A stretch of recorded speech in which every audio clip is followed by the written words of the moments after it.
नमस्कार मंडळी. आज आपण तिळगुळाचे लाडू तयार करणार आहोत. तिळगुळाचे लाडू तयार करत असताना सर्वात आधी आपल्याला टेन्शन येते ते पाकाचं आणि दुसरं म्हणजे हाताला चटके लागण्याचं. आता तुम्हाला असलं काहीही टेन्शन घ्यायची गरज नाही. कारण आज तुम्हाला एका नवीन ट्रिकने मी लाडू दाखवणार आहे. हाताला अजिबातही चटका न लागता, पाक न बिघडता. चला मग रेसिपीला आपण सुरुवात करूया.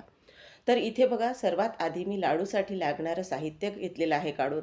या पातेल्याने मी गूळ एक पातेलं भरून घेतलेलं आहे आणि याच सारख्या पातेल्याने तीळसुद्धा घेतलेले आहेत, पण ते वेगळ्या पातेल्यामध्ये काढून घेतलेले आहेत. तर बघा आपण एक पातेलंच तीळ घेतलेले आहेत आणि एक रोजच्या वापरातली जी वाटी आहे त्या वाटीने एक वाटी भरून शेंगदाणे घेतलेले आहे. 2 चमचे आपण साजूक तूप वापरणार आहोत. यामुळे लाडवाला छान चकाकी येणार आहे. आणि वेलची पूड घेणार आहोत. ही आवडीनुसार घेऊ शकता, नाही घातली तरीही चालेल. तर आता आपण काय करणार आहोत बघा. सर्वात आधी एक जाड तळाची आपण कढई घेतलेली आहे. या कढईमध्ये आपले तीळ जे आहेत ते लवकर भाजलेसुद्धा जातील आणि छान खमंगसुद्धा भाजले जातात ते. तर आता आपण तीळ हलकेसे फुटेपर्यंत त्याचा आवाज येईपर्यंत आपल्याला भाजायचे आहेत. तर इथे गॅसची स्पीड मी मीडियमच ठेवलेली आहे आणि मीडियम स्पीडवर आपल्याला तीळ भाजून घ्यायचे आहेत. थंडीच्या दिवसामध्ये कुठलाही पदार्थ आपल्याला तयार करण्यासाठी वेळ लागतो. तर आता बघा तीळ आपले भाजून झालेले आहेत. छान तीळ फुटत आहेत आणि आता हे तीळ आपण काढून एका दुसऱ्या भांड्यामध्ये ठेवणार आहोत. आता तीळ काढून घेतलेले आहेत. याच कढईमध्ये आपल्याला शेंगदाणे भाजायचे आहेत. तर शेंगदाण्यांचं प्रमाण तुम्ही आवडीनुसार कमी अधिक करू शकता.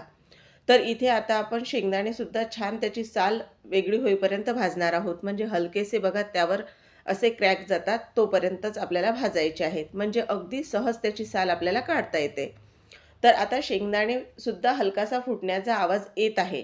तर आता शेंगदाणे इथे हलकेसे त्यावर डाग पडेपर्यंत भाजायचे आहेत. तर शेंगदाणे आपले भाजून झालेले आहेत. आता ते सुद्धा काढून घेते. थंड झाल्यानंतर आपण त्याची साल काढणार आहोत. म्हणजे ती लगेचच निघते. आता एक आपण पातेलं घेतलेलं आहे. या पातेल्यामध्ये घेतलेला सर्व गूळ आपल्याला घालून घ्यायचा आहे. आता गूळ छान बारीक असा खिसून घ्यायचा.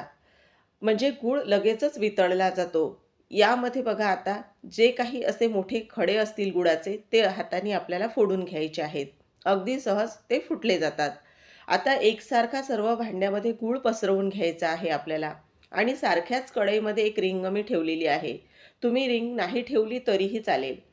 आता याच कढईमध्ये आपण पाणी घालून घेणार आहोत. जवळपास 1 ते 1.5 ग्लास एवढं पाणी आपल्याला घालायचं आहे. आता आपण ज्या पातेल्यामध्ये गूळ काढून घेतलेलं आहे ते पातेलं आपल्याला या रिंगवर ठेवायचं आहे कढईमध्ये आणि त्यावर झाकण ठेवून इथे आपल्याला गूळ वितळवून घ्यायचा आहे. ही सर्वात सोपी पद्धत आहे लाडू करण्याची. म्हणजे हाताला अजिबातही चटका न बसता तुमचे लाडू तयार होणार आहेत.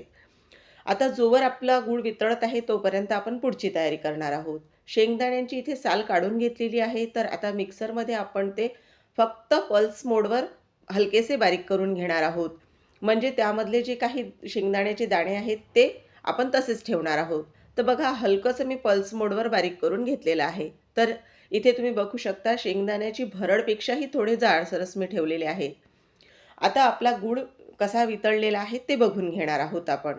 तर आता इथे बघू शकता मी यामधली रिंग काढून घेतलेली आहे आणि पातेलं कढईमध्ये तसंच ठेवलेलं आहे. तर आता गॅसची स्पीड मी कमी केलेली आहे आणि इथे तुम्ही गूळ बघू शकता आपला छान वितळला गेलेला आहे. अजिबातही गुळामध्ये खडे राहिलेले नाहीत. छान गूळ वितळण्याची ही सर्वात सोपी पद्धत आहे. म्हणजे बघा पाक करताना बऱ्याचदा तो पुढे जातो. त्यामुळे ही पद्धत नक्की एकदा वापरून बघा. आता लाडू करण्यासाठी दुसरी ट्रिक सांगते. ही कढई मी छान कडकडीत अशी गरम करून घेतलेली आहे आणि त्या कडकडीत गरम कढईमध्ये आपल्याला तीळ घालून घ्यायचे आहेत. म्हणजे आपलं जे मिश्रण आपण लाडवाचं तयार करणार आहोत ते अजिबातही थंड होणार नाही. त्यामुळे गूळ घट्टसर होणार नाही. आता यामध्ये आपण शेंगदाणेसुद्धा घालून घेतलेले आहेत.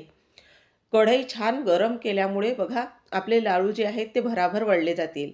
यामध्ये वेलची पूडसुद्धा घालून घेतलेली आहे. आता कढई गरम असल्यामुळे मी एखाद्या चमच्यानेच आपल्याला ते एकत्र करून घ्यायचे आहे तीळ शेंगदाणे. आता यामध्ये आपण जो गूळ वितळून घेतलेला आहे तो गूळ आपल्याला लगेचच घालायचा आहे. आता आपल्याला जे स्टेप करायची आहे ती मात्र भराभर करायची आहे. कारण थंडीचे दिवस आहे आणि गूळ लगेचच घट्ट व्हायला सुरुवात होते. त्यामुळे आता भराभर आपल्याला आपले लाडू वळायला घ्यायचे आहेत. मिश्रण गरम नसल्यामुळे हाताला चटका लागण्याचा प्रश्नच नाही. तर आता बघा, आपण यामध्ये तीळ, शेंगदाणे एकत्र करणार आहोत, पण त्याआधी लाडवाला छान चकाकी येण्यासाठी आपण यामध्ये 2 चमचे साजूक तूप घातलं. आता तुम्ही म्हणाल तूप तर वितळून नाही घेतलेलं, पण कढई गरम असल्यामुळे तूपही लगेचच आपलं मेल्ट होणार आहे. त्यासाठी आपण इथे साधंच आपलं साजूक तूप वापरलेलं आहे. तर आता बघा, हे पूर्ण जो आपण गूळ वितळलेला आहे तो एकत्र करून घ्यायचा आहे तिळामध्ये छान. आणि आता हे मिश्रण आपल्याला जास्त वेळ उघडं ठेवायचं नाही. कारण आता टेम्परेचर कमी असल्यामुळे ते लगेचच घट्ट व्हायला सुरुवात होते आणि गरम पदार्थही लगेचच थंड होतो. त्यामुळे आता काय करायचं बघा, आपल्याला एक ताट घ्यायचं आणि एक चमचा घेऊ आपण खोलगट. म्हणजे त्या चमच्यामध्ये आपण हे पूर्ण लाडवाचं मिश्रण ठेवू आणि आपण लाडू वळायला घेणार आहोत. बघा, असं चमच्यामध्ये आपल्याला घ्यायचं आहे पूर्ण लाडवाचं मिश्रण, म्हणजे एकसारखे लाडू वळले जातील. आणि आता आपण ताटावर हे बघा असे काढून घेणार आहोत. म्हणजे नेहमी नेहमी आपल्याला हात भरवण्याची गरज नाही. त्यासाठी 5-6 मी असे काढून घेते आणि नंतर मग भराभर लाडू वळून घेणार आहोत. तर इथे बघा, आपण जे ताट घेतलेलं आहे ते लगेचच ताट आपण या कढईवर ठेवून घेणार आहोत. म्हणजे मिश्रण गरमच राहणार आहे. आणि जास्त असा भुरभुरीत असाही गूळ आपल्याला लाडवासाठी घ्यायचा नाही. त्यामुळेही तुमचे लाडू वळले जाणार नाहीत. लाडवासाठी जो गूळ वापरतो आपण त्या गुळाला चिकटावा असायला पाहिजे. तोच गूळ आपल्याला घ्यायचा आहे. हलकंसं हाताला पाणी लावून घेतलं आणि लाडू भराभर असे वळून घ्यायचे आहेत. तर आता लाडू हे चिकट असल्यामुळे फक्त हलकंसं पाणी आपण लावलेलं आहे. तर बघा, इथे लाडू भराभर असे वळले जात आहेत आणि असेच लाडू आपल्याला तयार करून घ्यायचे आहेत. साधारण लिंबाच्या एवढा आकार मी या लाडवांचा ठेवलेला आहे. आता दुसराही लाडू तुम्हाला वळून दाखवते बघा. अगदी भराभर असा तयार होत आहे. तर आता दुसराही लाडू करून घेऊ आणि आपले जे उरलेले लाडू आहेत ते सुद्धा आपल्याला तयार करून घ्यायचे आहेत. आणि शेवटी तुम्हाला लाडू फोडून सुद्धा दाखवणार आहे मी. तर आता बघा, होत आहेत ना अगदी भराभर असे लाडू. तर आता इथे आपले जे आपण साहित्य घेतलं त्यामध्ये एवढे लाडू आपले तयार करून झालेले आहेत. अगदीच छोटे सुद्धा नाही, साधारण लिंबा एवढे मी केलेले आहेत. तर आता बघा, लाडवांना साजूक तुपामुळे चकाकी किती छान आलेली आहेत. शेंगदाणे सुद्धा आपण व्यवस्थित बारीक असे केलेले आहेत, म्हणजे ते लाडवामध्ये ठळक असे दिसत आहेत.